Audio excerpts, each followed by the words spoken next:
In this video, I want to talk about net worth.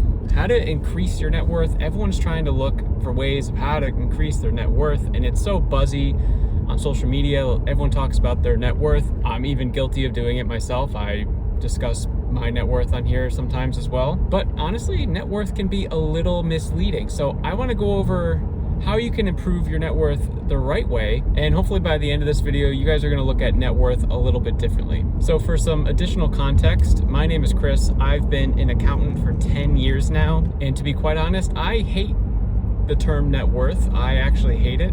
It's sort of like the flashy part of someone's life and they just sort of throw it out there. I think it can be a little overrated. But before we get into any of that, let's try to define what net worth actually means, right? So in its most simple form, net worth is the value of the assets that you have minus the money that you owe other people, right? Or liabilities. So an asset could be something like your cash in your bank account, could be your investments for your retirement, it could be the value that your primary residence has, it could be the value of your car, it could be cryptocurrency, etc., etc. You could go through 1,000 items there of what is considered to be an asset. For liabilities, this will be like your credit card loans, student loans, anytime you owe someone money. So your primary residence, like your mortgage or your car loan. And for those two things specifically, your mortgage and your car loan, you'll actually want to have a part of your house and your car on both the asset and the liability side, because technically your home, for example, your primary residence has a market value, but in most cases you probably also owe a bank a mortgage for a portion of your property as well. So if your property is worth $500,000 and you have a remaining mortgage of $300,000, then the value of your house is $200,000 in terms of your net worth, right? Because you don't own any more than that. So now that we've defined it, let's kind of try to dig a little bit deeper here into what makes a good net worth and what makes a bad net worth. Let's give a scenario. Two people come to you and they say, hey, I have a $1 million net worth. On the surface, that sounds pretty impressive, right? But the first person's net worth is made up of $800,000 from their primary residence and $200,000 from, say, cash and investments. Now, the other person comes to you and says, well, I have a $1 million net worth as well, and I have $800,000 in cash, retirement investments, other investments, etc., and $200,000 as a home value to include in my net worth. Which one of those to you sounds more valuable and more usable, right?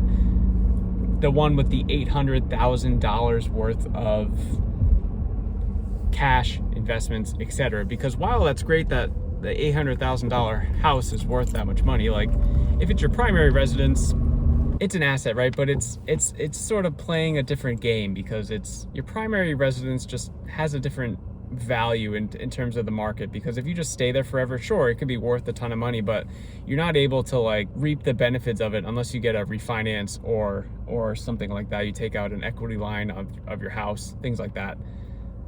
But if it's me, I would much rather have the $800,000 cash investments, etc., than the $200,000 cash investments, etc., of a $1 million net worth. So me, myself, I like to be very transparent on this channel to you guys because I make these videos to help people take action in their personal finances, give them a little strategy or implementation of things that they want to do. So my wife and I have a $1 million net worth.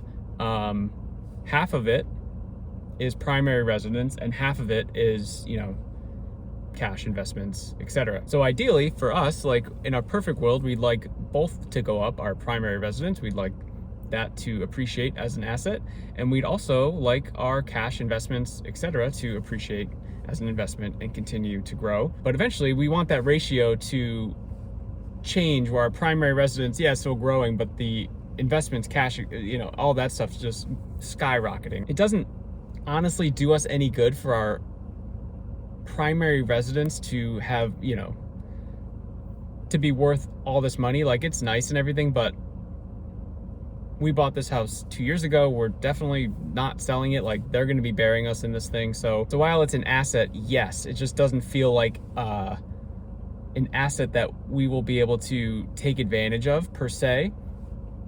So I just wanted to add that as a little context. In your personal finances, it's very simple to figure out your net worth. And down in the description of this video, I actually have a net worth tracker that you guys can use completely for free. You can plug in your numbers yourself. Your assets will be on the left side, liabilities on the right side, and it's just gonna help you, give you a quick snapshot. It's not something that I would obsess over, because again, I hate the idea of a net worth. It's just so like bougie, and it's just like so like social media-esque, and it's just like really not a good way to track how you're doing.